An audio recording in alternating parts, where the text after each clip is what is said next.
The only thing that I have to say this morning is that the pastor has been alerted. The deacon pastor called the bishop. And I have a big burning question. But we'll save it for when the show starts. The pastor has been alerted, folks. Here.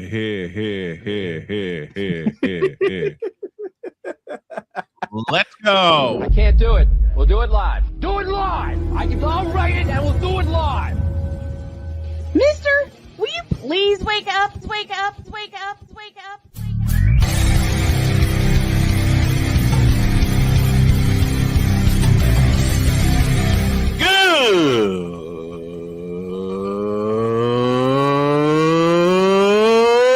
Good morning. Snowman here to all you Brock Purdy and San Francisco 49er haters. Shut up! I gotta thank you, Shane. I mean, whatever happened to the games where breaking 100 points was, I don't know, unusual?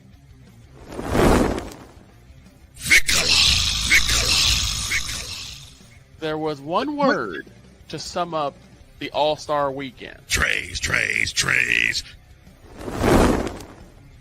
Because we take this job so serious. Splash Brothers, yes. Ray Allen, replace him with Steve Kerr. Reggie Miller, yeah.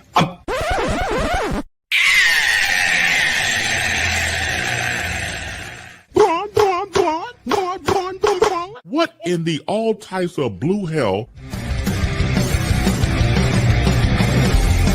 There you go.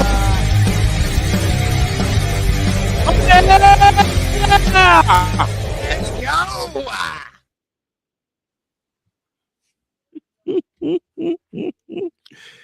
I'm going to try my best to stay on track this morning. I got my brown liquid. Do you got yours, Brian? The last thing you need is brown liquor, droid.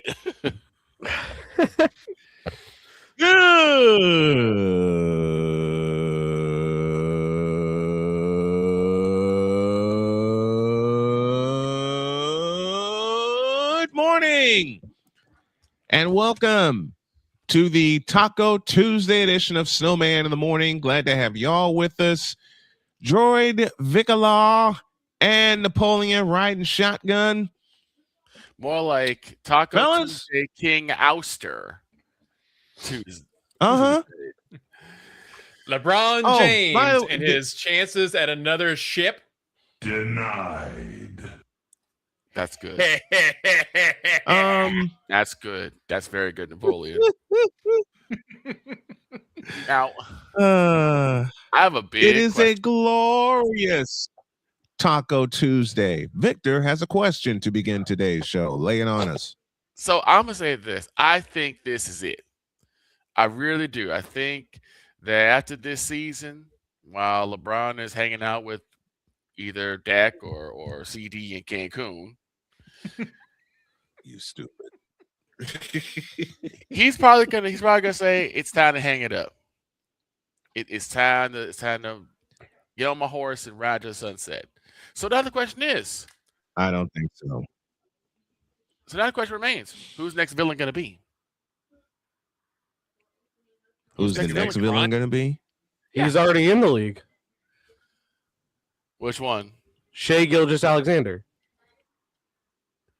I think too many people like him. A lot of people did not Who like are you hearing that likes SGA? Trust me. There's quite a few people. You have to understand quite a few. To answer your question, quite a few people like SGA. Yeah, foul baiters like SGA.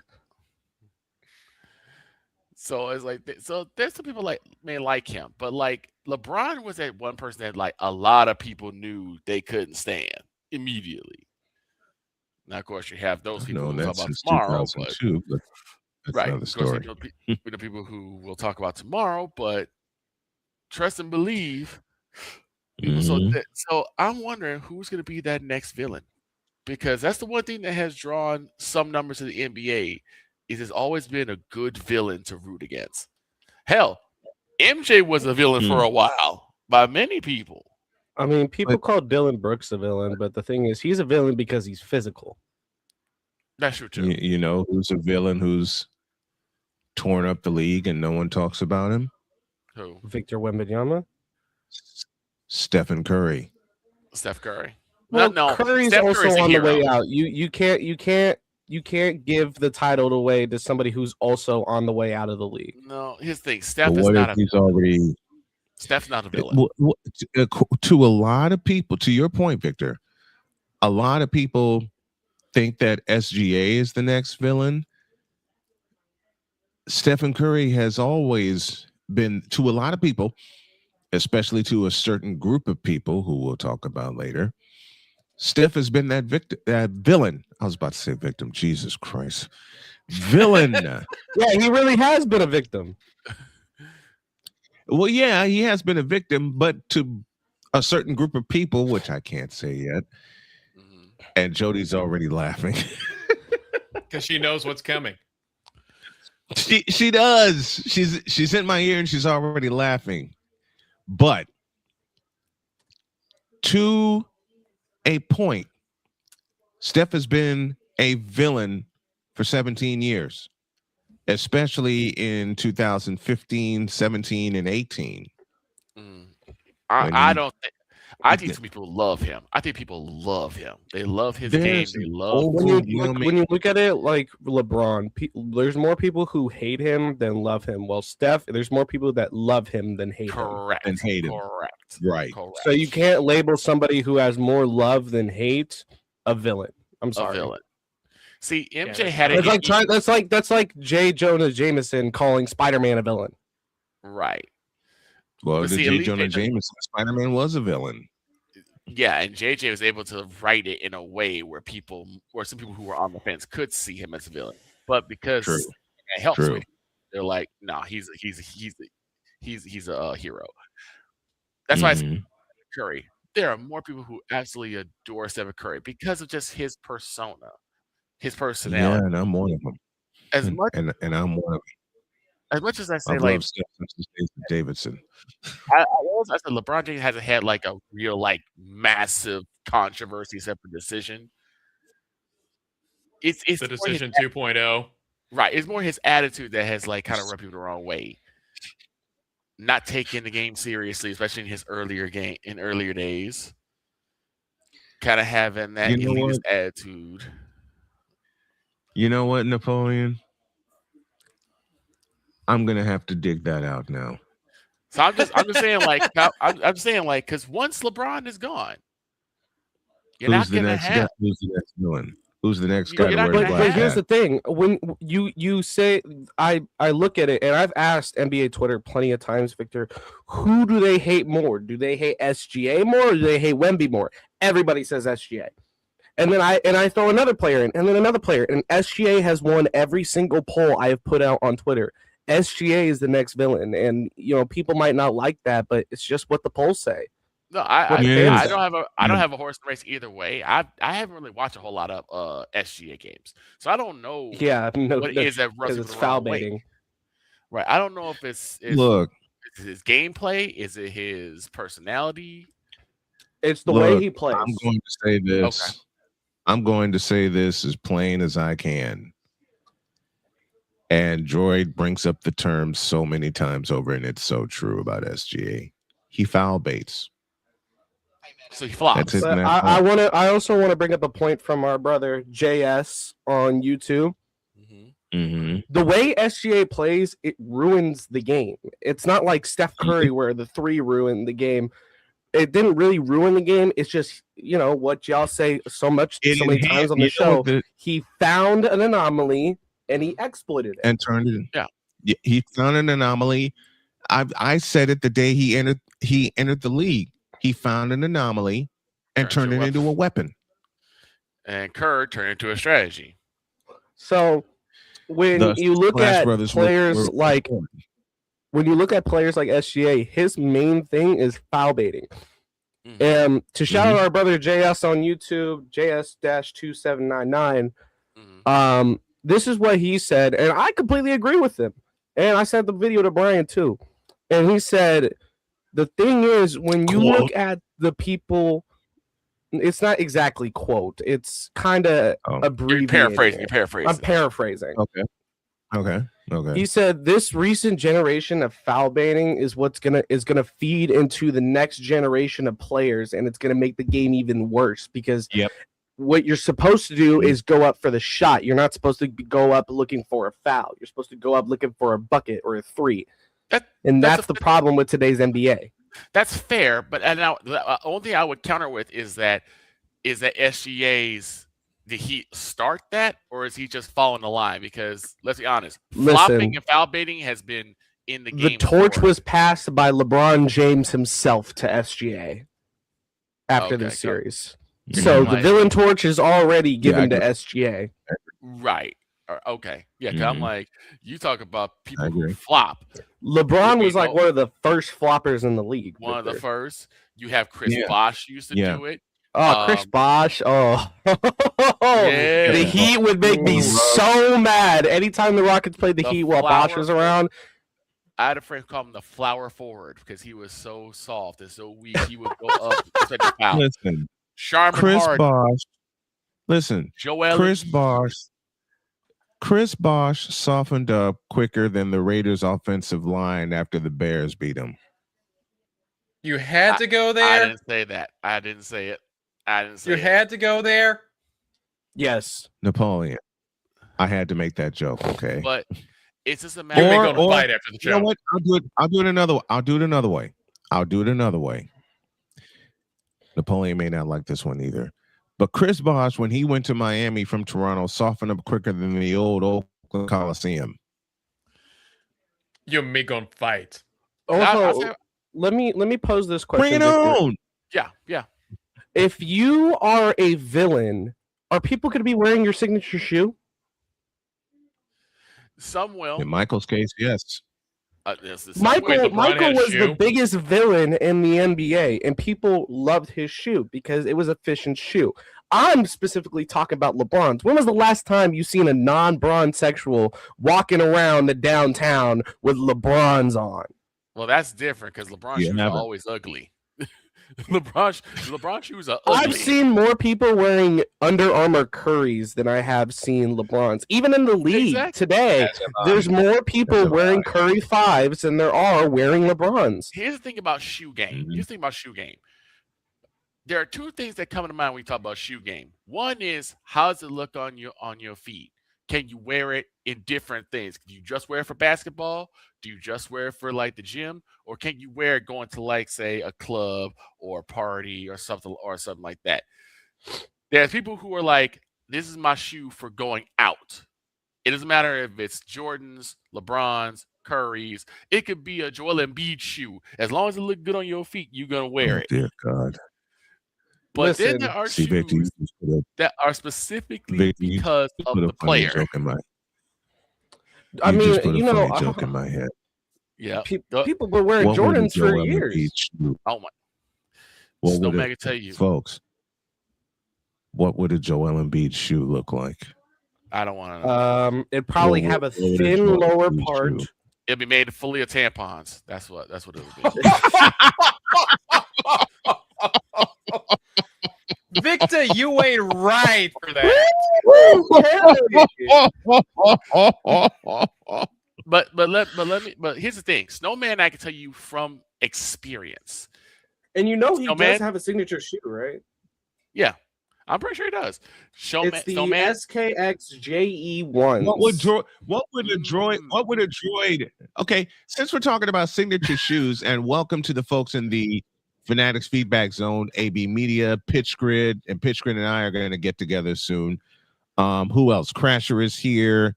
JJ Awesomeness is here. Genevieve Yosos is here. Holy cow. Hello, Genevieve.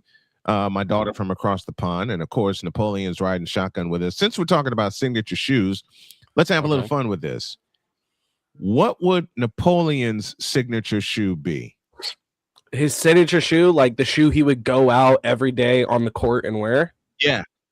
Yeah. Oh, there's so many brands, but I see him as a Way of Wade type guys. So like Dwayne Wade's shoe line with Li Ning. If you've ever looked at the All City 14s, I can't say that word, but they're an amazing looking shoe. Look those up. Since Droid's a hockey guy and he's turning me into a hockey guy very slowly, what would a signature skate for Droid be? That's a good Can't do a signature skate, but I can definitely say I can tell you it's a CCM Speed Tags. Gotcha. Okay. Always been a Speed Tags fan, but if I'm gonna wear a signature shoe, it's gonna look something like this. This is one of the most comfortable shoes I've ever worn, and if I can float like this on the court with a shoe like this on ice, yeah. No, I'm talking on the court. I play basketball too. Okay. Now, Victor, your turn. What would your signature shoe be? It's either gonna be black, white, and blue, or white, silver, and blue. I have an answer. Go ahead. What's your answer? I think you would wear either a classic pair of Jordan 4s. Yeah. Or if they're good enough, a pair of the Jordan 11s with the North Carolina colors on them. Oh, I would love that. Yeah. I would love that. I would absolutely love that. And Snowman, I'll tell you one word: Nike Town. Oh my God! When I tell me you and guys, Nike Town, Chicago, me, Victor, and Nike Town were best friends. When I tell you guys, there's a store called Nike Town. Big store, all Jordans everywhere. That place has a line outside the building starting at 8 a.m. The door. Out the door. Holy. Okay. This is where I have these look terrible.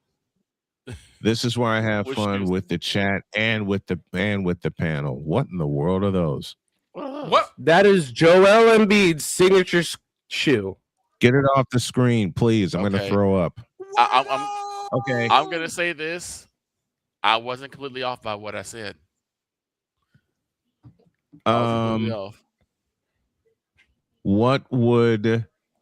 What do you guys think my signature shoe would be? Ooh. Jordan 1s, classic Jordan 1s, lost and found edition. Mm-hmm. The red and blacks? Yep, red and blacks. Yeah, I'm not going to argue. Either that one or the Carolina. You're asking a sneakerhead to tell everyone what their shoes would be. And that's why we asked.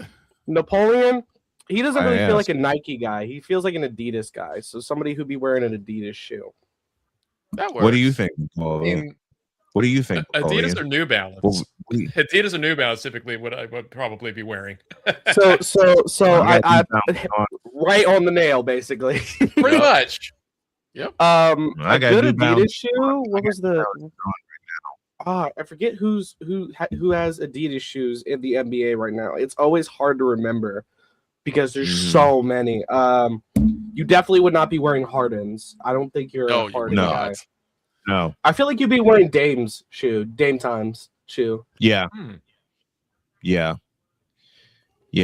And George's right. I'd have the classic I'd have the classic Air Jordans because my mother got me a shirt with the original Air Jordan logo.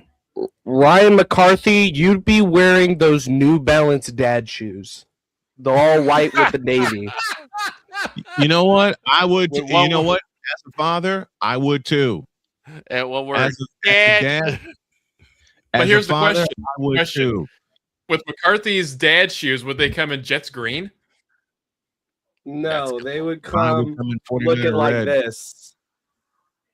Okay. But I'd wear those. I'd wear those. Pitch grid. Ooh.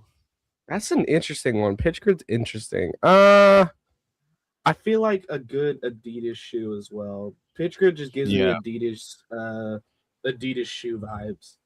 I will say this: the only reason why I brought this question up is because when LeBron does leave, you're gonna see if you think the drop is bad now, it's going to be significantly worse. It's because gonna at be least worse.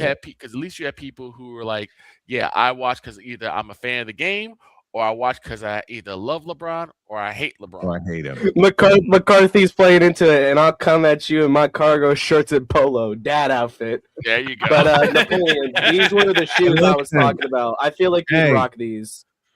Listen, McCarthy, that would probably be my outfit. Speaking as not only a dad but a granddad, I definitely would do that. Got to take a break. And it may be a little extended. I had a few problems this morning, but we're going to take a break. And when we get back, more sneakerhead talk and more NBA talk. The Cavs and the Pistons are now even at 2 games apiece. But, oops, I pressed the button too early. But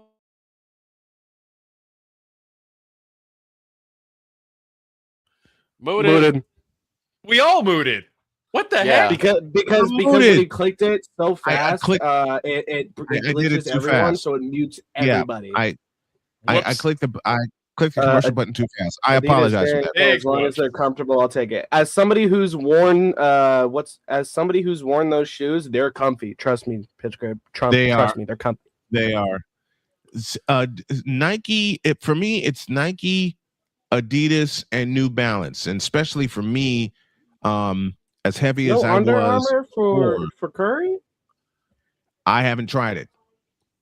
The Curry 5s I are haven't. comfortable. I'll say that. I haven't had a chance to try them yet. Although I do have a couple of Under Armour shirts.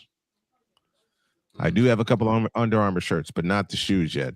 Let's take a break. When we come back, we'll break down the game where the Thunder came back to beat the Lakers, and we'll also break down the fact that the Pistons and the Cavaliers are even at 2 games apiece. And I had got a funny text before that game started, but we'll talk about that when we get back in the deuce. We will talk about that. But before we go to a break, coming tomorrow.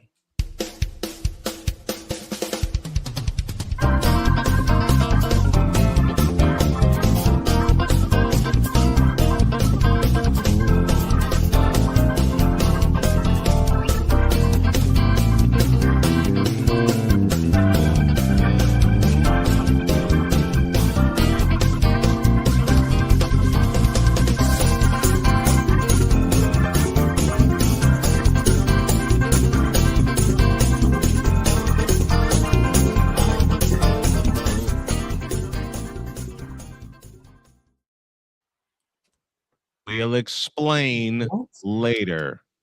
Back in the deuce. This is Snowman in the Morning. Join Ryan McCarthy. I became a Jets fan because Kermit the Frog was my favorite Muppet because he was green, and the Jets wore green. That's how I became a Jets fan. And Dustin Henry. ESPN is cashing all in on let's pay a few personalities and we'll just kind of fill in the gaps. As they walk you through all of the world of sports from their perspective. The Albany Empire, it's a literal circus. No credentials required. Where, Ryan, say the tag. Where you don't need a press pass to talk sports. Every Monday at 8 p.m. Eastern, 7 p.m. Central. On YouTube and where you can find all podcasts. Oh, yes. The tradition, the pageantry, the spectacle, the history, the slut. Wait. I gotta rep my brother's stuff right. All my DMV soldiers, stand up! And welcome to the Commander's Gridiron Report. You want your Commanders to be repped right? Well, D. Willie is your man. Commander's Gridiron Report. Every Tuesday at 11:05 a.m. Eastern, 10:05 a.m. Central. On the Sotoba Media YouTube channel. Music by J. Cool. Where's my soldiers? Right side. Commanders. Where's my soldiers? Left side. Join the transporter to Hades. Your butt and gut becomes one. Join the reformer of hooker whores. This is my daughter, Placenta Booty Johnson. Join the bronze god. whenever you are in distress, take off your baseball cap and throw it in the air. Join your very own superhero of broadcasting, Chris Bass. So whatever color crayon they get, they palm it and do 2 circles, and that translates to, I can be the black people. As she takes you through the week's paces in Baseline. Live every Saturday at 8 a.m. Eastern, 7 a.m. Central, Pacific time zone people, just stay asleep when this is on live and just catch the recording. Oh, I'm sorry. Exclusively on the Chris Bass YouTube channel.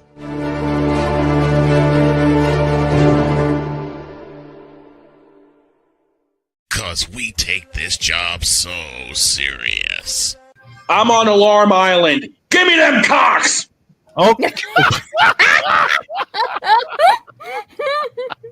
What in the all types of blue hell? This is Snowman in the morning.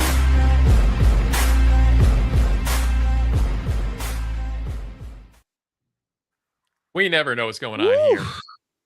No, dog. You rushed back. You rushed back. I can tell you out of breath. You out of breath. I did, man. I wanted to try to make it within the allotted time. 27 after the hour. And yes, Droid, as you can tell, I did rush back. The beautiful lady has fallen asleep, so I got to wake her up at the top of the hour. Don't let me forget. Let's go in the Fanatics feedback zone. The old man is done in LA, says David. Pitch grid, I need to hear your thoughts on Messi and Ronaldo's shoes. I'll leave that to Droid. RIP to the bronze god. You know what? I didn't play that yesterday. We're continuing to honor the late Chris Bass, and I hate saying late. Yeah. I hate saying that. If ever you are in distress, take off your baseball cap and throw it in the air. Throw it in the air. Yep. Well, I will say this. There are certain people who are not really a person, but a presence. Their presence, their energy. And I believe Chris Bass was definitely that. You know what? This doesn't look bad. Chris. It's not my style, but Chris meant so much to everyone.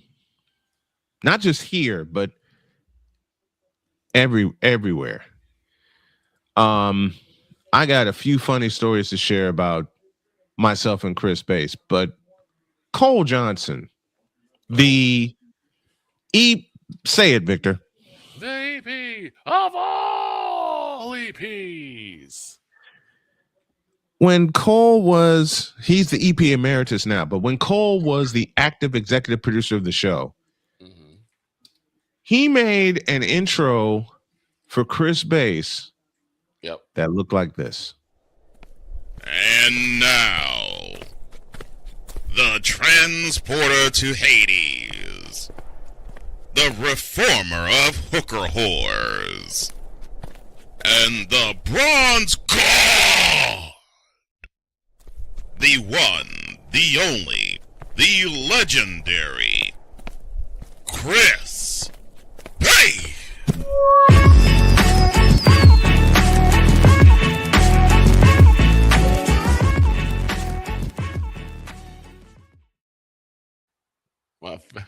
When we extend to 3 hours on Labor Day, hour 2 will close with the Boom Shakalaka because I've unearthed a lot of episodes from the 2.5 years he was on the air with us. And then hour 3 will end on hour 2 on Fridays. Let me be specific. We'll end with that. And hour 3 will end with our picks. Now, to business. Dear LA Lakers. You tripping. And for this one, you should probably bring out Ray for the one that I got. Okay. You're critic. You fired. Okay. So I sent the text. I sent the text in the chat last night. I received one. I'm getting ready. I think I was just sitting down to my first bowl of chili. Chili. Yep. I get a text message. Says the following. Open it, please. What? Wait. Thank you. This text message said, quote, "Who's ready for the comeback of comebacks? Yo Kang is ready to rule again." Oh no. Close. Dumbass quote. Let me play something real quick. Why? Can I play something real quick for selection y'all folks? Please, Droid. First of all, a selection from the Wonderbird Choir. Do it right. And I'm kidding around as I do this. But for your coworker, Victor, use the troll. Use the troll. Use the troll. I said that use a troll. Shut up! I felt it was only fitting to play the exact message Brian reacted with. I understand. The thing is that you also did the same thing, Droid. Yes, sir, I did. Yes, you did. Use a troll. When Droid did that, I had to respond to that. But in breaking down the game last night, that should have been a Lakers victory going away. It should have been. That should have been a Lakers victory going away. But it's one problem that I've said all season. Doggone it, this camera. When it comes to the Los Angeles Lakers. And I got nervous at the end of the third quarter. The Lakers were up 4. Yeah, and I was like, uh-oh. The Lakers were up 4. Maybe I should have kept my mouth shut because So you know the what statement I made in the song I made is still true. Yeah. Mm-hmm. He only made 2 threes. Here is what happened to the Lakers. And I've said it all season long. Mm-hmm. And I've had people question me saying, you don't watch the NBA anymore. How can you say this? I recognize patterns. Yep. Before you keep killing Snowman, a little programming note. No Credentials Choir is live tonight at 6 p.m. Eastern. Yankees, Brees Hall extension, the Stanley Cup talk, and MLB spaghetti policies are on the table with Dustin Henry and Ryan McCorfey. Yes, McCorfey. You don't need a press pass to talk sports. Absolutely. Exactly. Here's what I said about the Lakers, and I've said it all season. When the lights are brightest, they shrink. Yeah. What did I say? They had a 4-point lead, 84-80, at the end of 3 periods. They forgot there was a fourth quarter. What did I say, Snowman? They showed up how short? Like mini-me on top of the world's smallest Hell in a Cell cage. On a stepladder in the world's On a stepladder on the world's smallest Hell in a Cell cage. Because how can you let that lead slip? You know how Oklahoma City plays. You know how they play. You played them 3 times during the regular season. And I'm going to ask the question I ask every single year. Is the narrative done? Is the narrative over? This proves that LeBron does not have the killer instinct. We've said this year after year after year after year. We've said this for 23 years. Yes. Okay. I've had people ask me all the time, why don't you like LeBron? It's pretty simple. No killer instinct whatsoever. None. And as he goes, the Lakers go. Just like in Cleveland and just like in Miami.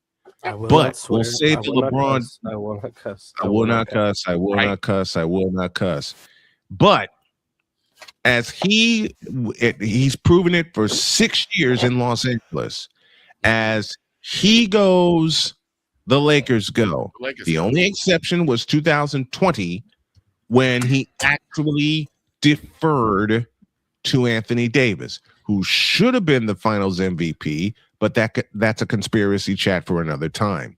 I'll say also 2012 because Ray Allen really just drilled it for the. That was 13. Allen, his 3-pointer, bang, bang. That's 13. That's 13. Okay. That was 13. That was 13. Yeah, because Ray Allen saved their asses. Yeah. Kawhi Leonard makes a free throw. Listen, because 2012 was OKC. Listen. Then 2013 was 2012. They beat OKC in 5 games. 13 was the 7-game classic with San Antonio. And I still say Kawhi Leonard makes 1 free throw in his last 3. The Spurs are champs. But that's conspiracy for another time. Right. DeAndre Ayton, Marcus Smart, who is that? Austin Reeves. Mm-hmm. The whole Laker club was dead in that fourth quarter. Dead. Because dead. Thank you. Right? Dead. The Lakers are dead. Hey Ryan McCoffey, this is for you. Dead. Right. Exactly. Why did the Lakers sign DeAndre Ayton anyway? Because throughout the course of the season, I could tell you. Go I ahead. can tell you why they signed him. Why? Because in Portland, you know what he averaged? How a double-double. He averaged a double-double. And that's pretty solid considering the fact that, he's never really been the star in his career. He's always been a pretty good contributing player. That's why they signed him. But here's what I said when he got signed. I said he will not strive in JJ Redick's system because JJ Redick's system does not include a center. Right.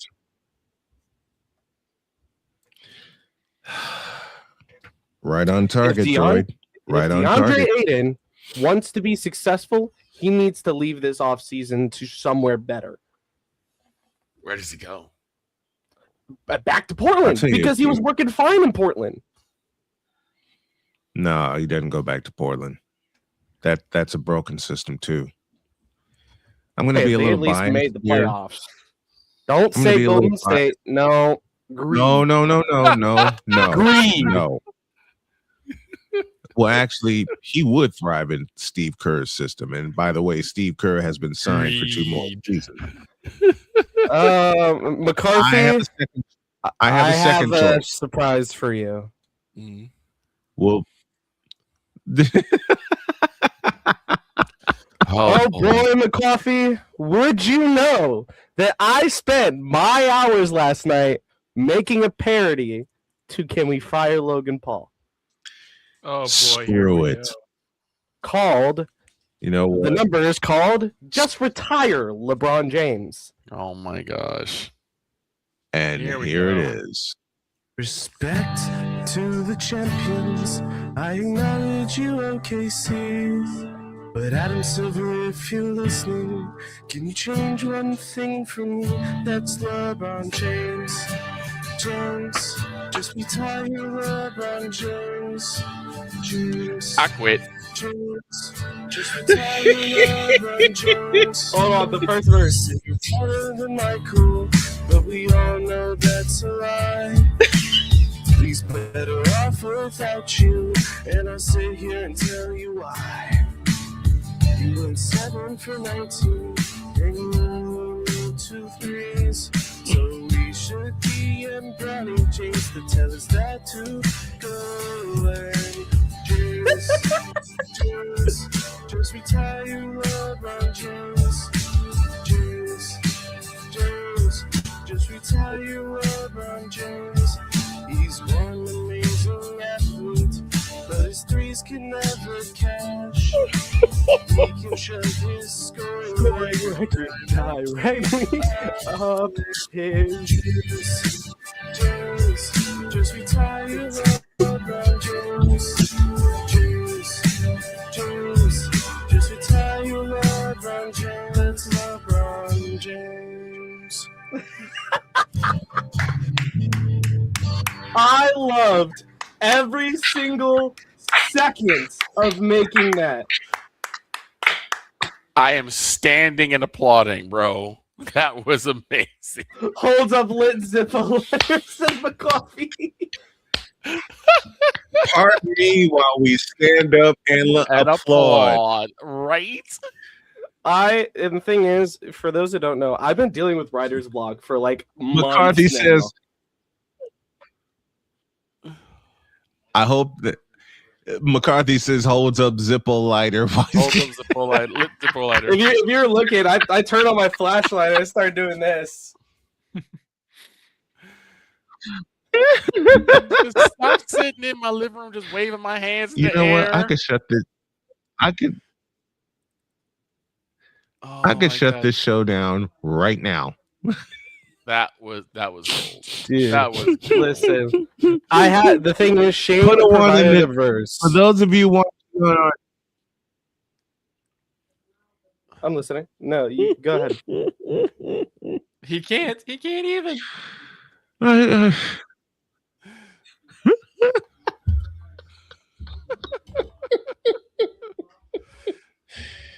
I wish I could make the audio quality a little bit better, but that's Give just me this because this is the button. mic.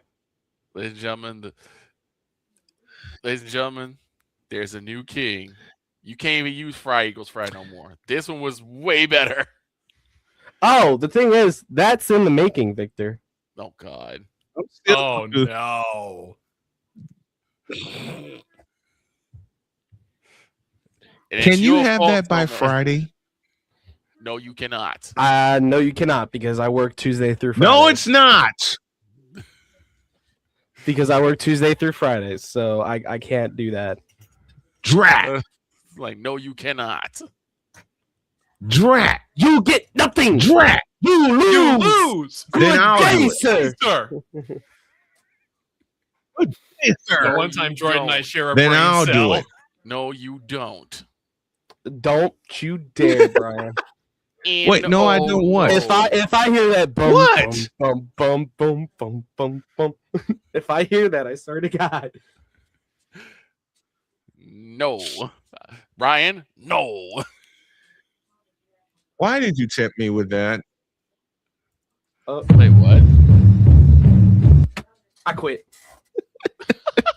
You're dead. I quit. I quit. Man, get back up here. I quit. That's incredible. No, I quit. Okay. I'm probably going to get That booted for song the is joke a- I'm about to make I'm going here. to play it again. I'm probably going to get booted for the joke I'm about to make here as we're doing all the LeBron dunking. How can anybody hate LeBron? He's top dog. He's the fucking gargura of that right now. Oh my God. Napoleon. I'll tell you. You're Why? amazing. I have to. I have to back in. I have to back in Napoleon's joke here. Why? Because yes. Because Gura. yes, Gura, it is you. That was still the worst. And while I'm thinking possible about it, comparison that Ludwig could have made. worst Right. comparison I've ever. The worst comparison I've ever heard in my life, man. And Why? Because yes, LeBron. Because yes, LeBron, You. it is you.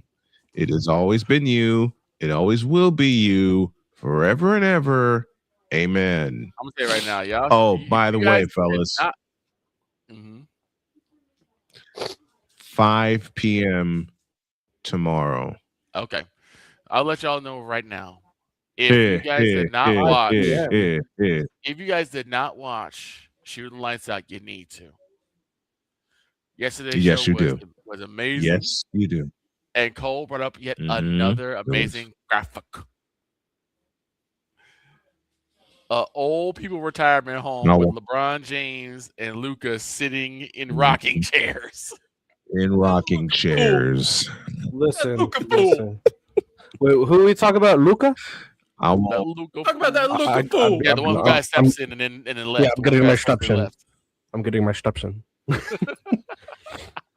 That'd be that And Luka anytime fool. we bring up, Jokic, I love my horses. I love my horses. You know what? I got an idea. Oh no. Oh no. Oh no. considering what's going to happen tomorrow, I'm going to unearth the second annual end of season service for LeBron James that we did last year. The one we can't get through. The one we can't get through. We have tried so hard, we cannot get through. Actually, I can't. Actually, I can't.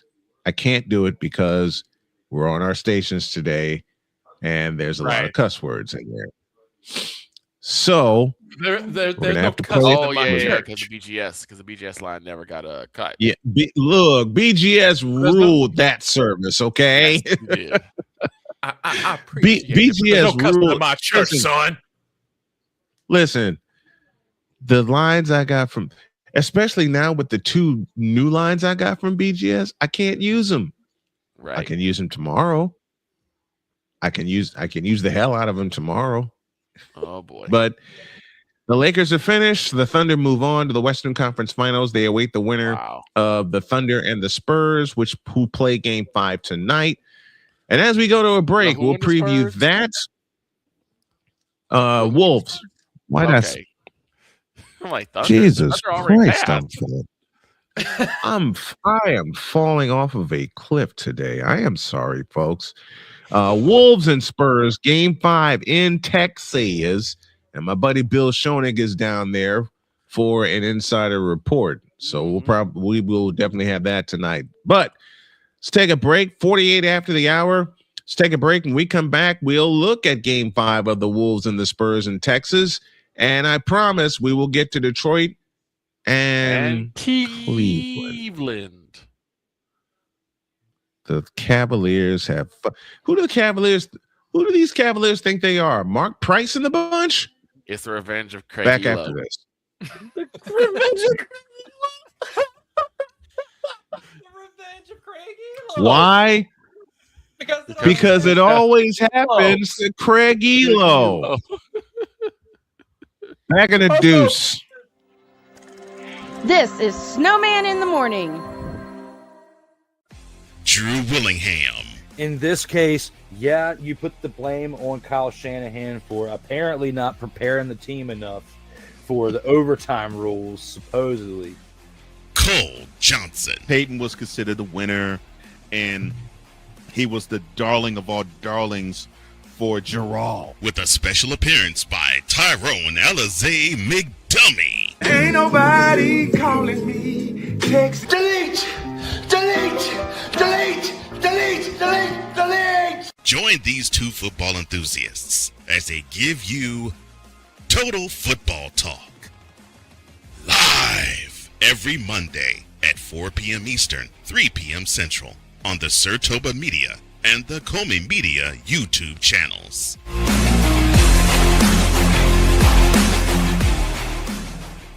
Hey, Eagles fan. Join my man Cool McCain and a host of others as they break down every single game, every single week in an objective manner, and also from a fan's perspective as well. Remember, this cast feels just like you. Nobody likes you. And you don't care. Fly, Eagles, fly. Eagles Elite Podcast. Every Wednesday at 8:30 p.m. Eastern on YouTube and other podcast outlets.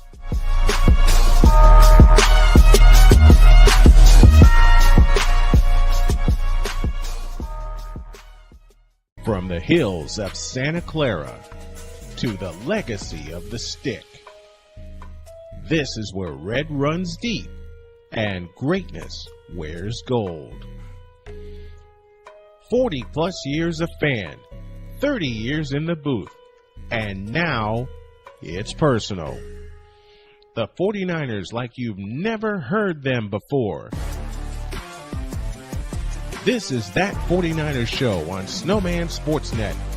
Hosted by Brian Snow, each week you will get a recap of the game that just happened and the game that will happen. All the stats, facts, and figures, all the fun notes, fan chats, and everything else you could put into 30 minutes. This is That 49ers Show on Snowman Sportsnet. Wednesdays at 7 p.m. Eastern, 6 p.m. Central.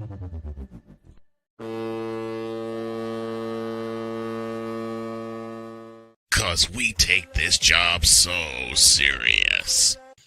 What are we doing? What in the all types of blue hell? This is Snowman in the Morning.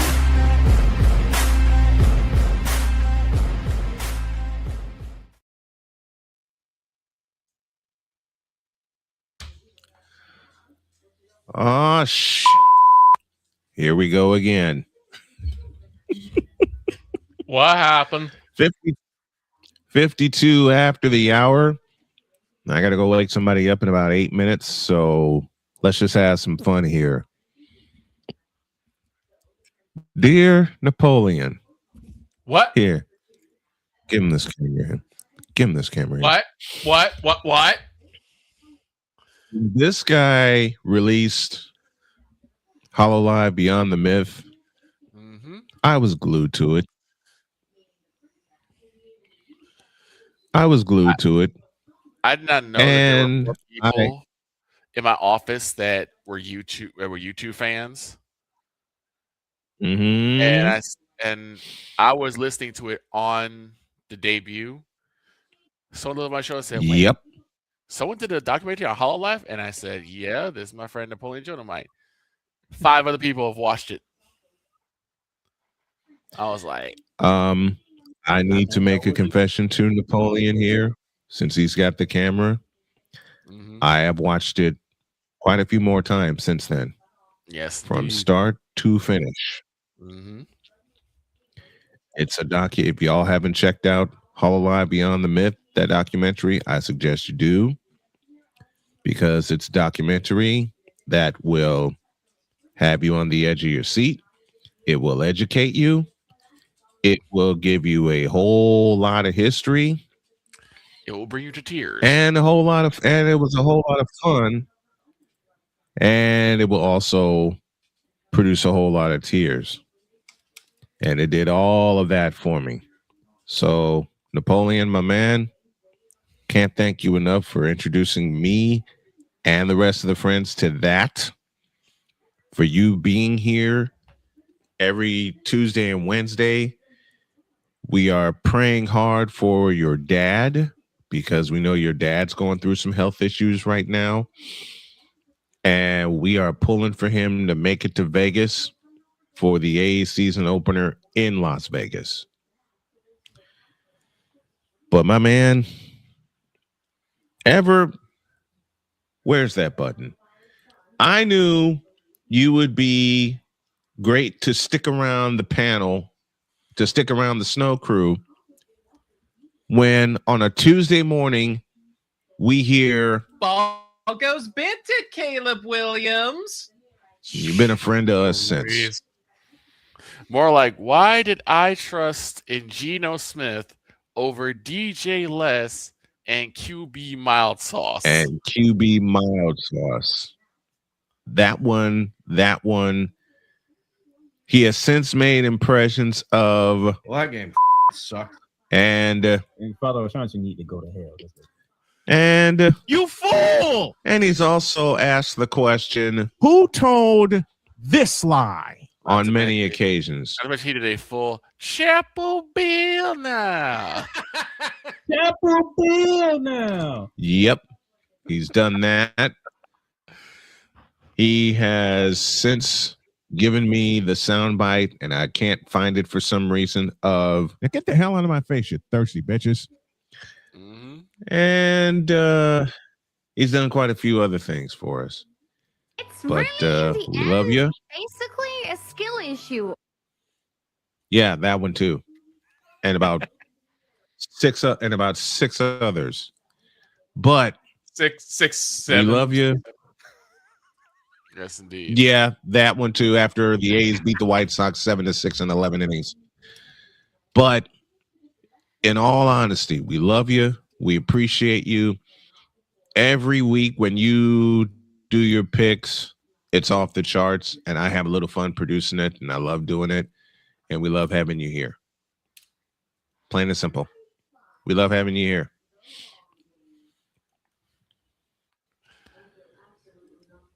Speaking of loving having somebody here, and I got about 4 minutes left.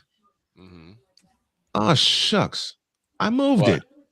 Again? Victor, stay out of my truck. I don't have access to the truck. I don't have the keys. Victor, why are you in my truck? Why are you in my truck, man? Don't blame me. Blame the dog. Why you got a skeleton key for my truck? Don't blame me. Blame the dog. No, I blame you because you're here. I can't blame the dog because he's not here. I can't blame the dog because he's not here. I can't blame Jory because he doesn't have a key. I don't have a key either. I swear, here, I'll give him this camera back. I swear to you, Napoleon, I'm going to make an opening for you. What? Why do you keep putting I'm the going to make an camera on opening me? for you. All right. All right. Because I'm paying you some homage. That's why.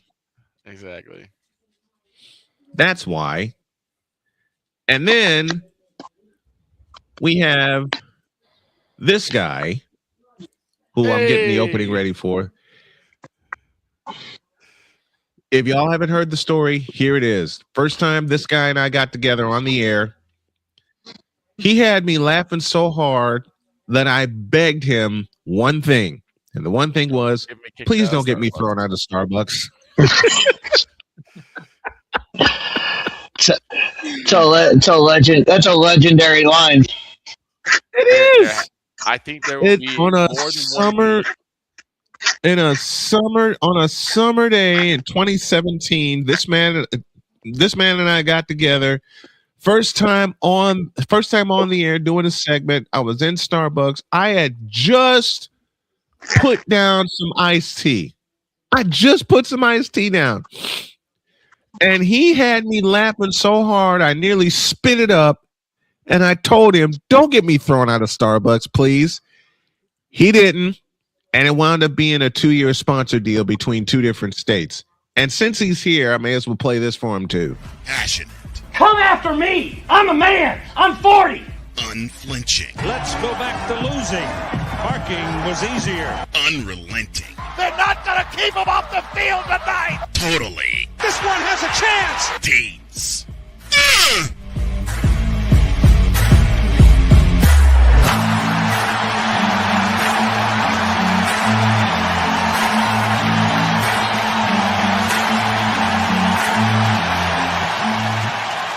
That's not just a murmur, that's a full-blown fibrillation. It's Lydia's brother, Chris With Deeds. this, so is the droid, so is Napoleon, so is Vikala. So except for the dog and the Empress, the band is back. The band is back together. Wait till this fall, folks. I can't wait. Yeah. What? Can we do something when we come back from break? Like what? I have this little Google sheet that says our picks. Shorzy, no. It's not Shorzy. I don't know who that was. It sounds like Shorzy. No, it does not sound like Shorzy. Speaking of 4 minutes, you were asking for clips. Yes. And I found one yesterday, and it's already clipped out on YouTube. Oh, really? Oh boy. And that was Indiana versus Iowa. Oh God. He's going to zap me forever now that I live in the state of Indiana. And I have lived in the state of Indiana for the past 12 years. I cannot wait. Good Lord. I cannot wait until we do another game where it's decent that call. It'll probably end up in a tie again. But it'll be a great game. Yeah, so my wrestling promo for Indiana versus Iowa, it's already clipped out. It's already clipped out on YouTube. Okay. I gotta go wake somebody up. Yep. Hour 2 after this. This is Snowman in the Morning. Join Ryan McCarthy. I became a Jets fan because Kurt the Frog was my favorite Muppet because he was green.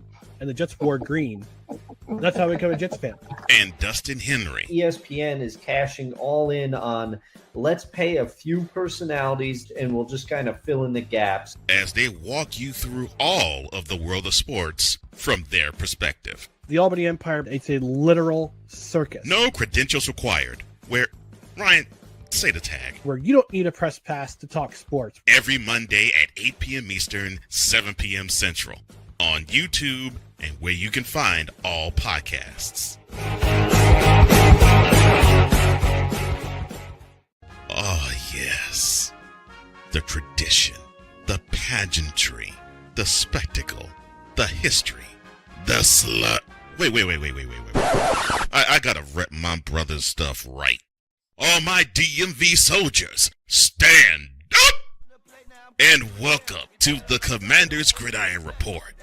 You want your commanders to be repped right? Well, D. Willie is your man. Commander's Gridiron Report. Every Tuesday at 11:05 a.m. Eastern, 10:05 a.m. Central. On the Sotoba Media YouTube channel. Music by J. Cool. Where my soldiers? Right side. Commanders. Where my soldiers? Left side. Join the transporter to Hades. Your butt and gut becomes one. Join the reformer of hooker whores. This is my daughter, Placenta Booty Johnson. Join the bronze car. Whenever you are in distress, take off your baseball cap and throw it in the air. Join your very own superhero of broadcasting, Chris Bass. So whatever color crayon they get, they palm it and do two circles, and that translates to I can be the black people. As he takes you through the week's paces in Baseline. Live every Saturday at 8 a.m. Eastern, 7 a.m. Central, Pacific Time Zone people, just stay asleep when this is on live and just catch the recording. Oh, I'm sorry. Exclusively on the Chris Bass YouTube channel.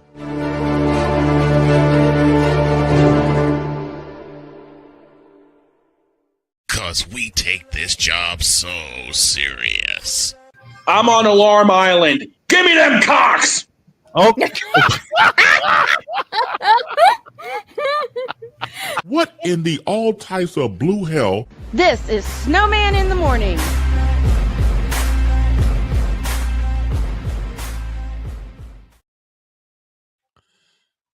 Do me a favor and take us to the ID. It is 4 minutes after the hour, and we owe you some IDs. This is Snowman in the Morning.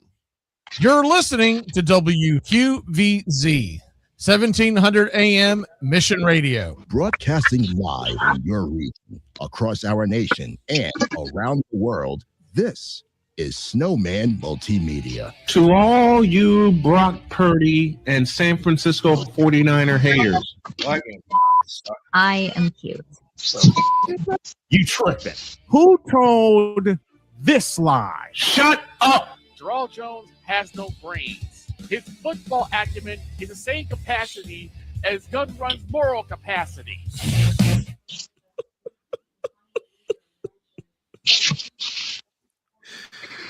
I wasn't really angry to say that. I wasn't really angry to say I that. have never heard Victor, 4 after the hour, welcome to hour 2 of Snowman in the Morning. I have never heard Victor that angry. Well, I just want my team to be ever. good. I just want my team to be good. In 25 years of friendship, I've never heard Victor that angry. You know what? I take that back. Yes, I have. You're gonna have Victor singing an opera about how he wishes his team were good. Just a moment. I take that back. I have heard Victor that angry one time, and I was the cause of it. Oh boy. What'd you do? I dropped a pretty lady in his lap. Oh yeah, you did. Yeah, you did. I dropped a pretty lady in his lap. Who was not feeling well. Who was not feeling well at all. Oh, right. I think I remember this story. Yep. I dropped a pretty lady in his lap. She asked where Victor was. I showed her where Victor was, and she immediately dropped in his lap. And passed out. Passed completely out. Victor got even Yep. 48 hours later I sure did. with a pretty lady standing behind me while I'm working. And I had to go on a road trip that week, too. Okay. Hour 2 begins with this. The Chiefs and the Broncos will kick off the Monday night schedule. And my only question is, are we surprised? No. Nope. I ain't surprised. The redemption of the Chiefs has to start the season off. And that's if Mahomes is available. Well, we know he won't be for week 1 because that's why Justin Fields is there. Now, he should be ready for week 2. So you just got to hope that Justin Fields can last longer than. And I also hope that Droid doesn't come on this show after week 1 and go completely nuts. Justin, -10 passing yards. He's going to come after Fields. me. He's going to come after me because I'm the one making so many running jokes about Justin Fields being on the Chiefs. So Why would he come after you? Because I'm the one that keeps making jokes about it. The Justin Fields special. The Justin Fields special. See, he's not even saying anything. He's just looking at the screen. Dude, I'm locked in on getting this drop done. All right. I got him out on 2 platforms. I got to get it out on YouTube now. He's just like, Did you even hear any part of that conversation? probably not. I'm waiting Well, for another masterclass between me and Dietz, where Dietz just sits there, looks, and says, throws to Jesus Christ. Oh, Jesus Christ. Hi. I'm waiting for look, there's one thing in the 9 years that I've had Dietz on the air with me and with us. There's one thing he has not done, except for one moment during the Cowboys-Packers game, and that's to have Dietz go completely off. I think Dietz has a better tolerance for it than me. That's the thing. Yeah, give him this he camera. Does not. I have until that one moment where there were no linebackers. Dietz just went off. He said, "Put somebody in the middle of the blank field." It's not hard. It really wasn't. But then it's Matt. It wasn't. And you're talking about a guy in Dietz who not only has played the game but coached the game. It. He's played it and coached it, and now he's called a game on our network. So he's got 3 different angles of how a football game should go. And that one night when they played the Packers, there were so many great moments in that game with him. But I do want to jump into something real quick. I do want to jump into something real quick because we did promise this yesterday. Yes. The NIL. Dietz, that's yours. Go. All right. So the NIL and the NCAA, speaking of going off, you know, we've had so many great athletes come through the NCAA, and you saw Ed O'Bannon won the John Wooden Award, sues the NCAA. Even he couldn't take down the NCAA at all of his height. Allen Iverson, who's challenged the NCAA, even he couldn't take it down. Maurice Claret had the greatest college football season a freshman has ever had. Even he couldn't take down the NCAA. Mm-hmm. And you think the guy who could destroy the NCAA, and I wish Pizzle were here, but Napoleon, you're going to have to fill in. Not only could Brendan Sorsby take him down once, but 2 times. Two times. All right, so let's start with the easy one first, and that's the gambling issue. And a lot of people aren't going to like, they're not going to like me. They're not going to like what I say, but you're going to have to listen to me on this one. Brendan Sorsby's collegiate career is over. He cannot play football. He cannot be brought back on a football field because he has checked himself into a problem for gambling. Why? Because the very first thing in NCAA athletics at any level is you do not gamble. You don't gamble on football. You don't gamble on college sports. You do not gamble. Period. At all. Period. End of story. Why? And people will say, "Oh, who cares? FanDuel and all this stuff." That's fine for fans. If you want to be a fan of college football, that's fine. If you want to be associated with NCAA sports, you cannot be involved in gambling. Because as Snowman just said, the Chiefs are playing the Broncos. Even if you're putting bets on professional games, just imagine this scenario where you put $1,000 on Chiefs Broncos and it does not go your way. Right. And you're involved in a betting process, and a bookie calls you up and says, "Hey, you know that $1,000 we owe you, or you know that $1,000 you owe us? Here's the deal.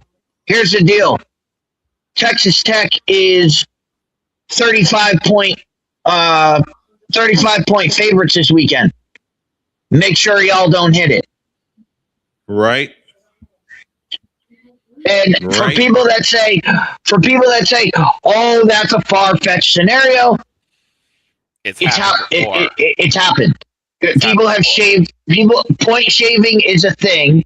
It's happened in the 70s. It happened in the 80s. It's happened in the 90s. It's happened all throughout college, all throughout collegiate sports.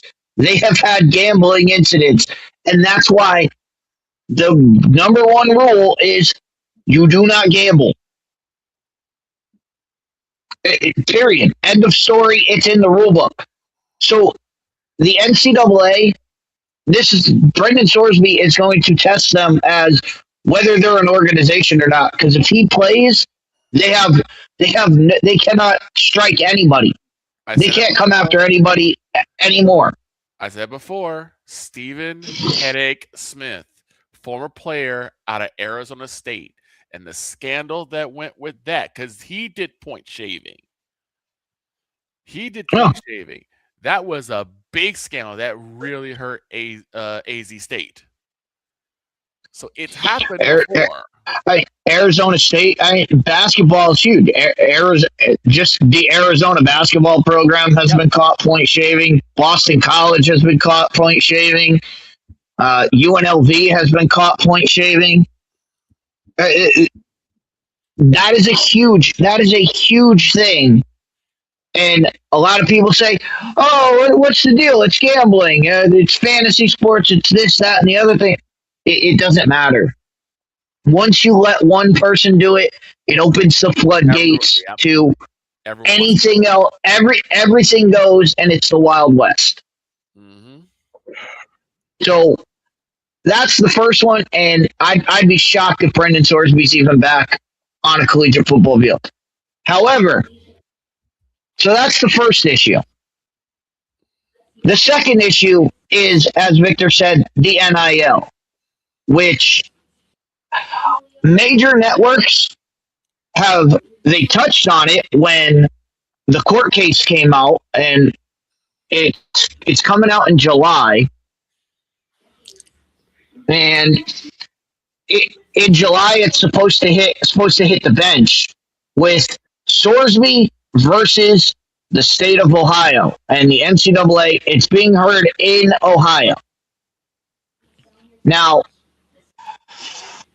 trying to think of how to frame this so that both sides are seeing, both sides get their due, it's very hard to do. So what happened is the NIL is basically name, image, license. And basically, when you're a collegiate player, you are signing away the rights for the school to use your name, image, and license for a certain amount of time. For the time for the time that you're there. You're signing that away, and now instead of calling it a scholarship, because the language is that's the contract that you've signed. So Brendan Sorsby signs a 2-year NIL contract with Cincinnati. The University of Cincinnati pays him, and they said, for 2 years, we'll pay you $2 million to use your name, image, and license for you to be our starting quarterback for the 25 and 26 seasons. Yeah. Brendan Sorsby is their starting quarterback for the 25 season, and they pay him every week. Every week they pay him, and he's under contract with them. Yeah. Well, he's under contract for 25 and 26. In December of 2025, Brendan Sorsby hits the transfer portal and decides to take his talents to Texas Tech. Now, two big issues here. First one, he's signed a 2-year contract with Cincinnati to be their quarterback for 25 and 26. If he transfers, that's a breach of contract. That's a breach. That's a total breach. Now, people say, kids should be able to move. Just like coaches. Coaches are able to move. You know what coaches do when they move? They buy out their contract. They pay the school money to get bought out of their contract, and then they go and sign a new contract with a new school. So Cincinnati, that's why Cincinnati is suing Brendan Sorsby. And Brendan Sorsby is saying, no, I don't have to pay this because it's pay for play, and you only pay me after I play. Cincinnati's saying, no, you're under contract for 2 years. This is akin to, and we talked about it before. We talked about this before. It's come up with NIL deals before, where Dabo Sweeney has brought this to occasion, where schools are calling current players on other rosters and saying, hey, enter the transfer portal. We'll give you X. You're getting $2 million. We'll give you $5 million. You can't do that. You cannot do that. If these are contracts, hey, think about this in the NFL. Patrick Mahomes is making what, like $16 million a year, something like that. Yep. The New York Jets cannot just call up the Kansas City Chiefs and say, hey, Pat, you're making 16. Come play for us. We'll give you 25. You cannot contract him. You cannot contact Pat Mahomes if he's under contract with Kansas City Chiefs. It's a breach of contract. So the language of this trial, which they have been presenting each and every time something happens in this case, which last week Brendan Sorsby's lawyers tried to get the whole case thrown out, which is not going to happen. But the language that they've used is not, hey, our guy was under scholarship. The language they've used is contract. And I'm not a lawyer. I don't pretend to be a lawyer. I'm not shiesty enough to be a lawyer. But common sense tells me if you're gonna call it a contract, dude, your transfer, you breached the contract. You breached the contract immediately.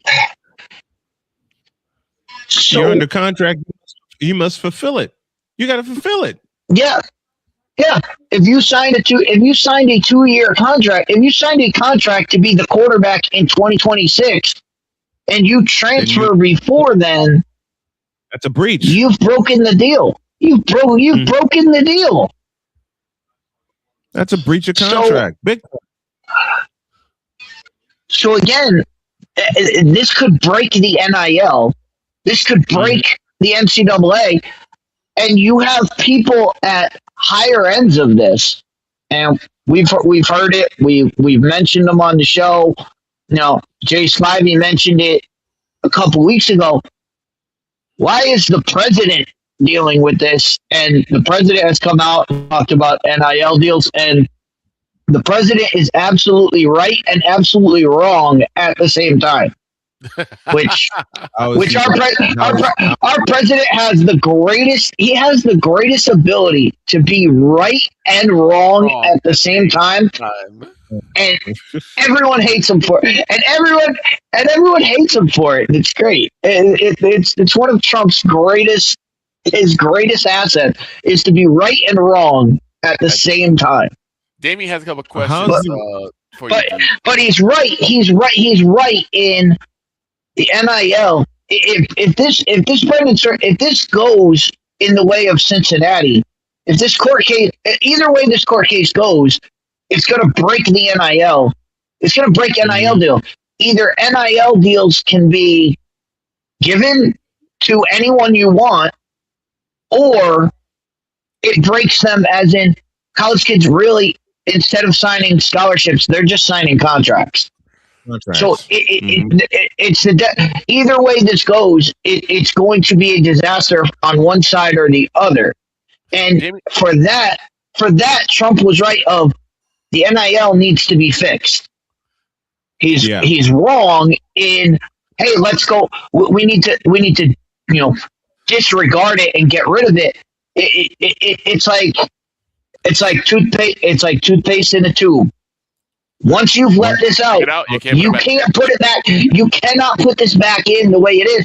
Now, for NIL, for good things of the NIL, the good thing of the NIL is it has put college football, it's taken the back alley deals and put them on Front Street.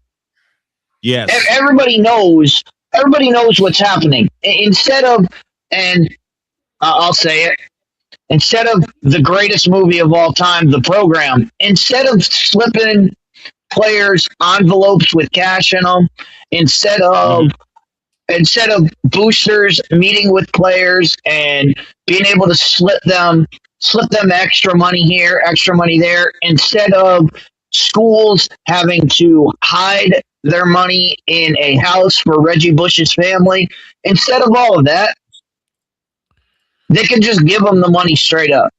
They can just give them the money. Everybody knows. For anybody who says, "Oh, let's get rid of the NIL," the NIL needs to be gotten rid of. That would be going back to the Wild West of, it's been happening. We know it's been happening. If you don't know it's been happening, you're an ostrich and your head's in the sand. I'll give you the best example of it happening, and it was the first case that I ran into. The year was 1982. The school was Southern Methodist University. And I want y'all, if you get a chance, to check out a 30 for 30 on ESPN called Pony Excess, a playoff of their backfield named Pony Express, when they had Eric Dickerson and Craig James as their running back. This didn't come out until 7 years later that Eric Dickerson and Craig James were receiving a lot of gifts from SMU. Mm-hmm. They were receiving gifts from everyone. Yeah. Yeah. Not just SMU. And the best thing about that 30 for 30 documentary is when Eric Dickerson is talking about, yeah, you know, I was meeting with Arkansas and the guy pulls up in a Ford Mustang and threw me the keys and said, hey, it's yours if you want to come to Arkansas. Yeah. they gave him a car, and nobody cared. Nobody cared. Nobody cared. Nobody cared. Nobody said anything. Damien has some points. Has some points he wanted to make. He doesn't see anything. He says nothing wrong with athletes gambling. They're humans like us. They should be allowed to make better bets. They're fans like us. He said, if we're gonna ban betting for athletes, just ban in general. No, Damien. No. They're not. No. They're not fans like us. There's conflict of interest. Things you have to take into consideration. Thank you, Victor. It's a major conflict of interest from a guy who has covered college sports for 30 plus years, and from a fellow who's not only played it but also coached it and covered it. There is language that says you cannot bet on sports. Period. Here's the other thing. Even if it's just a scholarship, and I saw what the athletes signed when I was at Northeast Missouri State University. There is a clause, and I'm dating myself here. We're dating this back to 1990. There is a clause that says you cannot gamble on sports, period. I've read it. Deets has read it. You can't do it. I'll put it this way: when I watched this series, it was called Bad Sport, and it takes a lot of like controversies of different forms of sports. That's where I found about the Arizona State point shaving situation. They were talking about it, and one thing they talked about was the fact that they had like really no salary structure. The students didn't, so they were like making no money, and were basically stuck to like eating, convenience store ramen. And that was all they had, which is why they even wanted to get extra money in the first place. The problem is that you go from, okay, I could take a couple points off, I won't hit as many points as I did, and then get like $7,000, $8,000. But then you start getting up there to the point where like, okay, now we're getting to the championship time. Yeah, which means you still have money. You also have money in the line. So it's a conflict of interest because your interest should be you winning titles. That should be your interest as a student and as a player. But now you have this side hustle of if you don't make this much or you keep your points under a certain level, you make this amount of money. Which method do you follow?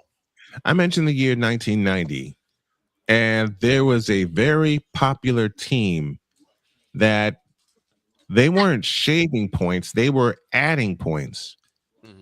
And Dietz mentioned them at the top of the hour. That was the University of Nevada, Las Vegas.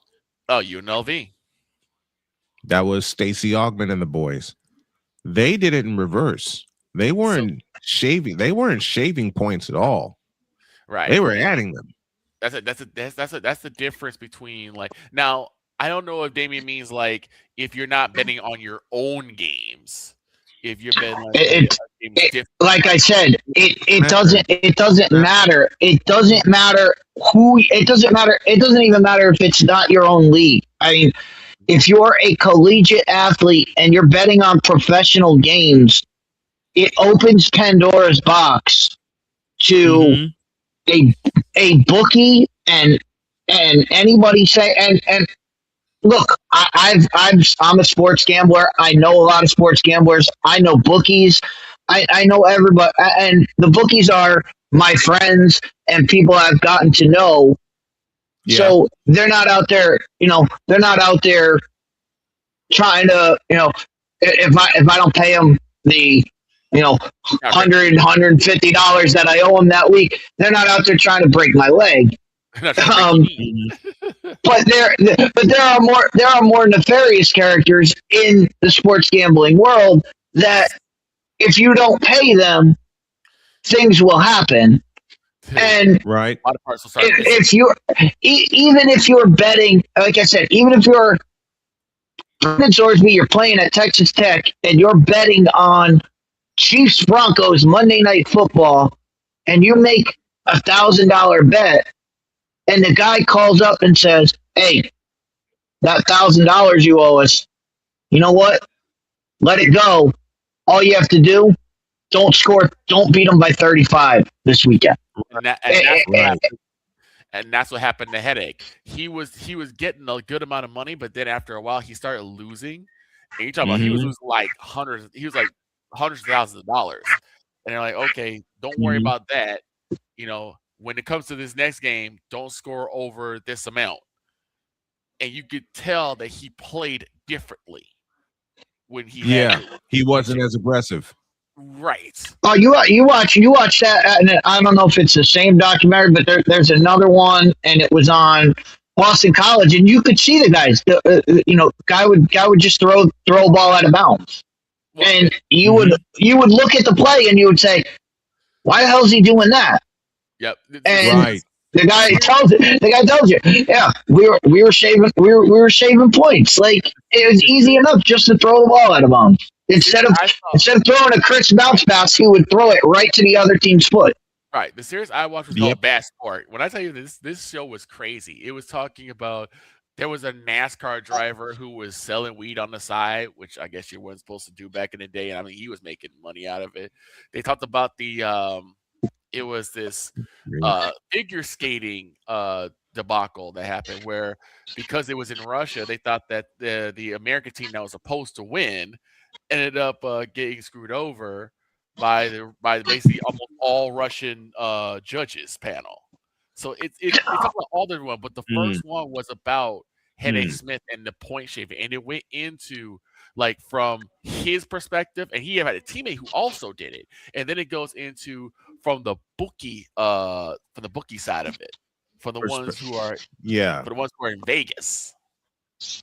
So that's why gambling. If you're involved in athletics, you cannot be involved in gambling. You just can't. You're not a fan. You're an active participant. Right. If you want to be a fan, that's fine. If you want to be a fan, go be a fan and go gamble with your own money. But you cannot be part of the organization. And it's clear as day. It's clear as day in bold writing in every collegiate contract, whether it's coaching, whether it's playing. Every single time you sign up for the NCAA, in bold letters it says no gambling allowed. And period. End of story. I'll ask this last question because I don't want to take you off your axis, Steve. What about someone like, say, Pete Rose, who has not been in the Hall of Fame because of the fact that he was Pete Rose. We talked about this, and I'm sure I'll find the clip. Snowman and I talked about it when Pete Rose passed away, and when Pete Rose immediately when he passed away was put on the ballot for the Hall of Fame immediately. Yep. Right. Why? Because the first thing you see when you walk into a Major League Baseball locker room in big, bold letters, do not bet on baseball. Says it in huge letters. You can't miss it. And again, it doesn't matter. The argument people have made about Pete Rose for his whole life is, oh, Pete Rose didn't bet on the Reds. It doesn't matter. Do not bet on baseball. You do not bet on the outcome of games, because the manipulation that you have as a manager to manipulate the score, to be bought out, it increases tenfold. You just don't do it. And for everything about Pete Rose, everybody that wanted to say, oh, it's this, it's that.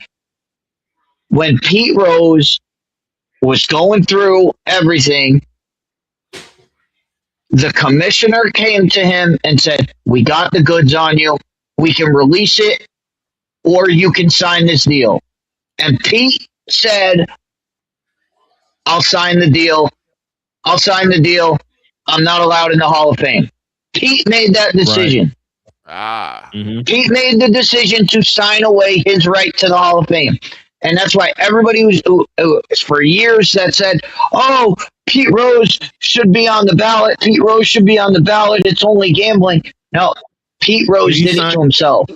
He wanted to lie about it for 20 years. He wanted to lie about it and get away with it and come out and pardon the pun. He wanted to look. He wanted to look like a rose. He wanted to smell like a rose and be able to lie about it because he wanted to lie. He signed it away, and I think it was Bart Giamatti.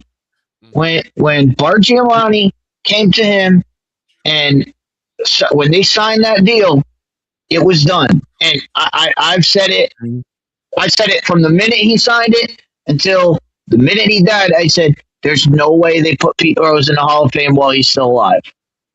Yeah, because he signed. I said it the first time this topic came up on Fifth Down Sports. I told the caller, I said, while Pete Rose is alive, he will never be in the Hall of Fame. The minute he died, he was on the ballot. And Dietz and I talked about it. They want to get rid of it. They want to get rid of it. Dietz and I talked about it here several times. We're overdue for a break, so let's take our break here in the second hour. And when we come back, we'll finish up with a lot of fun. Dietz is hanging out with us, so is Napoleon, and I'm going to pick on Napoleon a little bit more. Back in the deuce. This is Snowman in the Morning. Drew Willingham. In this case, yeah, you put the blame on Kyle Shanahan for apparently not preparing the team enough for the overtime rules, supposedly. Cole Johnson. Peyton was considered the winner, and he was the darling of all darlings for Gerald. With a special appearance by Tyrone Alizé McDummy. Ain't nobody calling me. Text delete, delete, delete, delete, delete, delete. Join these two football enthusiasts as they give you Total Football Talk. Live every Monday at 4 p.m. Eastern, 3 p.m. Central on the Sertoba Media and the Comey Media YouTube channels.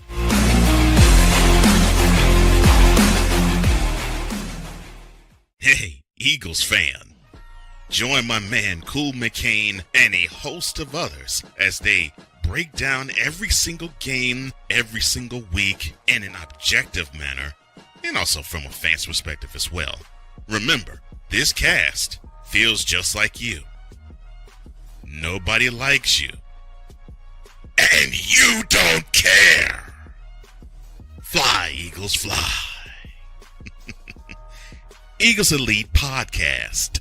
Every Wednesday at 8:30 p.m. Eastern on YouTube and other podcast outlets.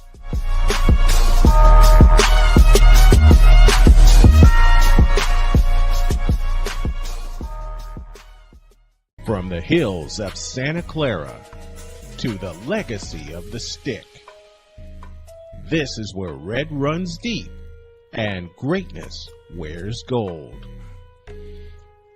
40 plus years of fan, 30 years in the booth, and now it's personal.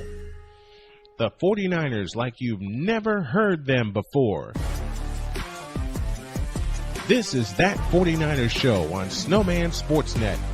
Hosted by Brian Snow, each week you will get a recap of the game that just happened and the game that will happen.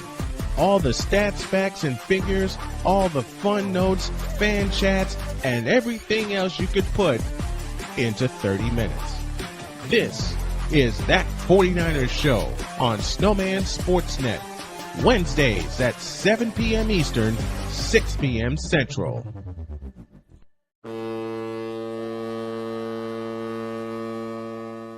Cause we take this job so serious. What are we doing? What in the all types of blue hell? This is Snowman in the Morning. Oh, seriously, what are we doing? Okay. I think he's. Why am I being picked on now? Because it's fun. Yep. And we're paying you homage at the same time. Oh, guy. 41 after the hour, and Snowman needs to regain his composure. I'm trying to, and I'm not succeeding very well. Every time I see that clip from Dietz of, what are we doing? Oddly enough, that's from the same episode as my Iowa rant. Yes, it is. It's the exact same episode.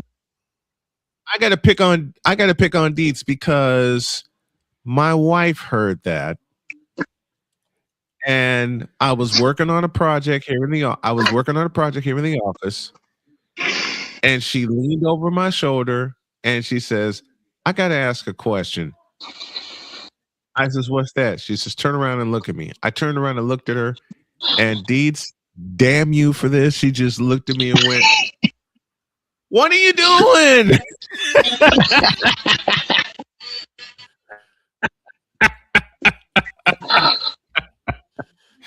Well, she knew I was working on one of my openings for the season. It was a basketball opening I was working on. But she heard you, Dietz. She heard you go, "What are we doing?" And she threw it back at me. Another thing from Damien, calling athletes not fans is dumb because they've been fans since their childhood, so they are fans whether they work for the league or not. I think you're missing the point. Not if they sign contracts to play the sport they're a fan of. I think they're participants. Totally different. It's a totally different category when you run a league. When you run a league, you have owners, players, and fans. Those are your three things. Can you be all three of them? Absolutely, you can be all three of them, but you are treated as one particular part. You don't treat the athletes as you cannot treat the athletes the way you treat fans. You cannot treat fans the way you treat athletes, and you cannot treat you have to separate them all. I mean, you can be a fan. I mean, believe it or not, I do believe Carl is a fan of the Cowboys, but he can't act as just a fan. He has to act as an owner, which has a lot of. I mean, just to stay on the same parallel, the NCAA cannot treat fans the way they treat athletes. Right. They cannot treat fans the way they treat the athletes. You have to treat every entity differently, and participants cannot. They can't be involved. They cannot be involved in that life. It's just like I'd like to. It's the sacrifice you make to be an athlete. Just like I'd like to believe Mark Davis is a fan of the Raiders. Right. Davis is the current owner of the Raiders. Just like I know I can believe that Jed York is a fan of the 49ers. Right. Jed York is the current owner of the 49ers.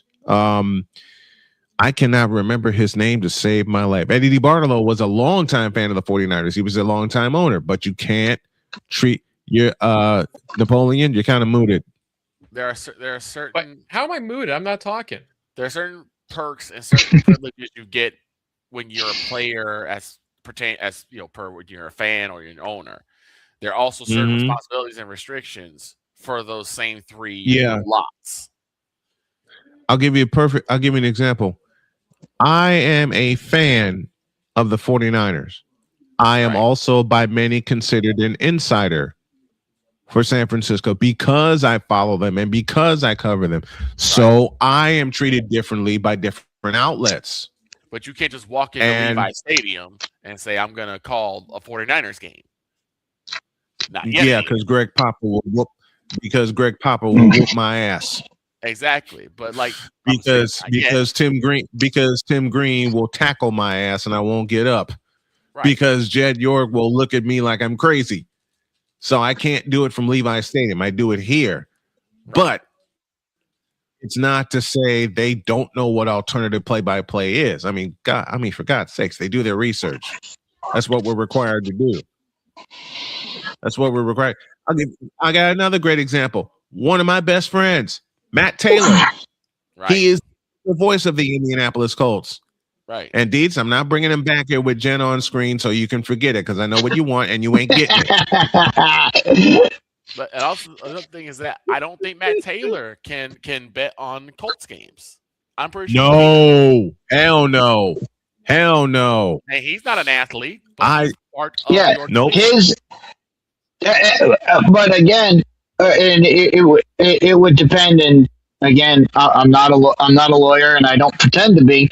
But right, the NFL can't. The NFL cannot tell Matt Taylor not to bet. The organization Matt works for can tell him you don't bet on games. But the difference between those two entities is Matt Taylor. It can influence the way Matt calls a game, and just for us as fans. Yep. Fans, we call games differently when it's our team. When it's our team, yes, and you can see that when you have a vested interest in it, you call the game differently. Right, like you would. But as far as someone who's on the field and is actually involved in the production of the product, you are a different entity. Players are a totally different entity than fans, and you have to separate them. You cannot lump them together and say, "Oh, fans can do it, so players can do it." No, because players can affect the outcome. Right. A fan betting on the Chiefs has no effect on the Kansas City Chiefs. The Kansas City Chiefs quarterback, right, betting on a game outside of his, and having somebody come back and say, "Hey, just miss a couple back." And even with the way that it is now, with hey, Pat Mahomes. If Pat Mahomes throws for over 300, will Pat Mahomes throw for over 300 yards? The odds are whatever they are. And somebody comes back to him and says, "Hey, throw for 297." Right. I mean, that's right. It's that it can be that small, and it can be as big as, "Hey, go out and lose this game." Think about that. The NBA had a betting problem with the refs. Yeah, refs are totally different. It's the same thing as they're lumped in with the players, but they're again another spider web of everything. They're involved. If you're involved in the production of the game, you cannot have people involved in the production of your game, of your organization. You can't have it involved, and it's in big, bold letters. It's not a small thing. It's not a footnote at the end of the contract. It's in big, bold letters for every single contract signed. Like we were talking about, like how alternative play is different. I mean, you're not really gonna hear Brad Sham say, next steps back to throws to Jesus Christ. That's just reserved for Chris right. Right. Listen, Brad Sham, of course, for those of you who don't know, Brad Sham, the longtime fabulous radio voice of the Dallas Cowboys, he can't turn into Chris Dietz on an obvious 3rd and 6 where Dak Prescott throws it only 5 yards. You can't do that. Someone is waiting for us, and she will beat me up with a couch if I don't introduce her properly.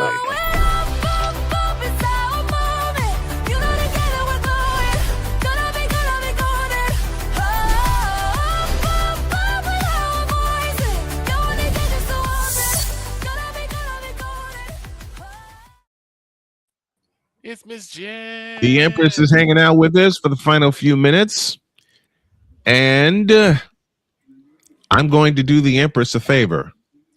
Uh-oh. And that would be I'm going to do everybody a favor.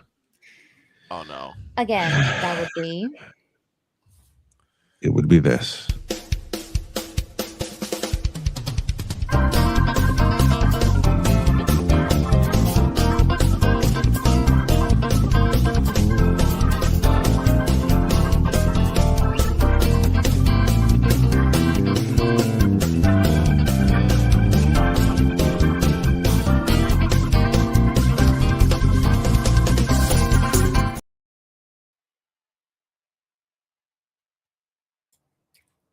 Mooted. Mooted.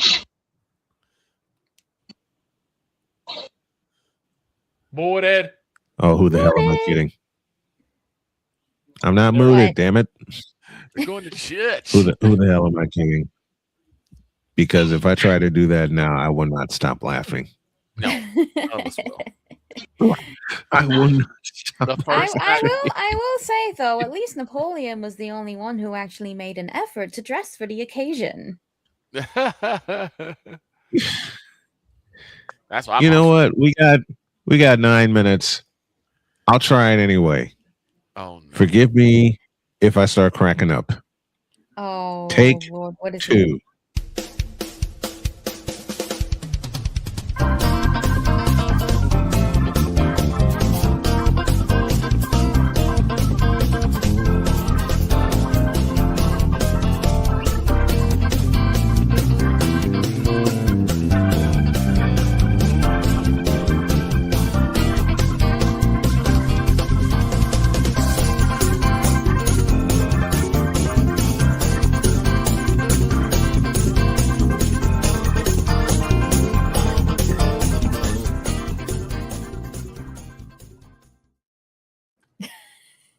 We going church. So I forgot to mention a couple things about that particular about the name of the 65th or the City Fifth.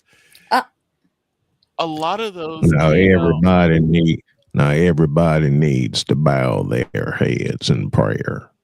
Oh, I am scared. We are led prayer by the commissioner.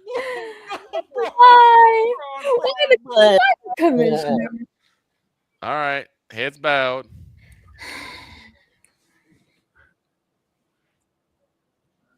Dear Lord in heaven, we thank you for another day. We thank you for everything that you gave us, including the elimination of one LeBron James from the playoffs. We've been looking forward to that all year, and so glad that we had it happen. We don't need to see any more of Yo King. Shut up. No one told you to open your fucking mouth. Man, will you quit cussing already? I apologize for that. Oh my goodness gracious. No one told you to say that. I'm only telling the truth about that. Back it up over here. Come on. We're only telling the truth about that damn LeBron James. He sucks. And so does Bronny. Bronny sucks more than Fernando Mendoza with the Raiders right now, and he hadn't even gone past. Oh, he hasn't even started yet. What are we talking about? He hasn't even played yet. I quit. That's it. We're done. No, We're out of here. You're staying right here, Napoleon. You get back here. No one told you to leave, so you stay put. No. All right. Now, what did the great Chris Bates say? Whenever you are in distress, take off your baseball cap and throw it in the air. We're not throwing ball caps in the air yet. What we are throwing is a party.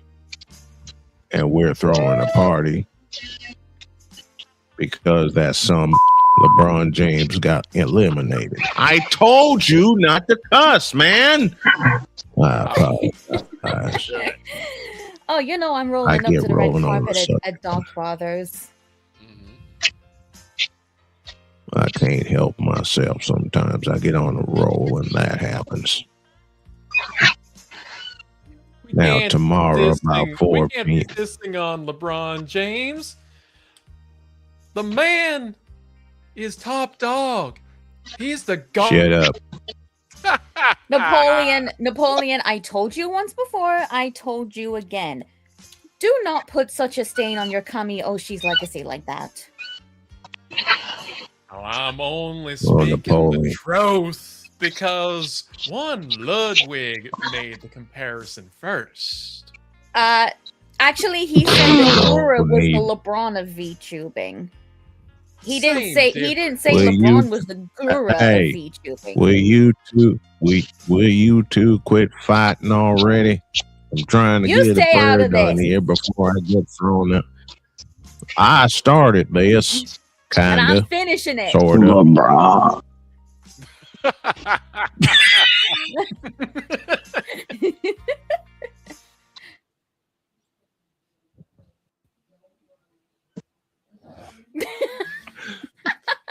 And D shut down again. Beats. D shut down. Q, and Q. I wasn't. Look, I'm glad. I'm glad Deeds broke it because I wasn't going to be able to hold my laughter anyway. Right. Nah, the funny thing about all of this is, like Victor, I was listening to old clips and old shows, and one of the shows I listened to last night while I was at work was Cole's 20 Reasons LeBron is better than Jordan, and Wise and I are just sitting there ripping this list apart every single time. And one of them was, oh, Jordan got swept out of the playoffs. And what happened last night? Right. Ooh, you know what, Deets? If you can send that through Facebook Messenger, please do. I gotta watch that. Please send it. Deets is on. You know what, Deets? I officially point you. It was crazy.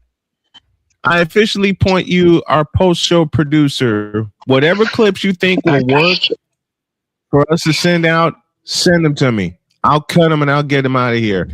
Just like we got to get out of here right now. I had to do a quick reset. We're getting out of here tomorrow. I don't know what the hell's going to happen tomorrow. We're gonna have our regular show, and then later on, probably around 4 p.m. EST. 4 p.m. Eastern time. Roll out the red carpet because I'm coming in a new dress. We're gonna have a special. We going to church. 4 p.m. Eastern time tomorrow. Tune in to this channel. We're going to have a special featuring this pretty lady. Hopefully, this guy will be there. This guy will be there. And you know, this guy will be there. Have a great day. God bless. Remember to make your next move your best move. And always remember, if your dreams don't scare you, they are simply not big enough. Dream big, do bigger. We are, and we hope y'all are too. And go Avalanche. Bye.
You heard this lady say it first. I am cute.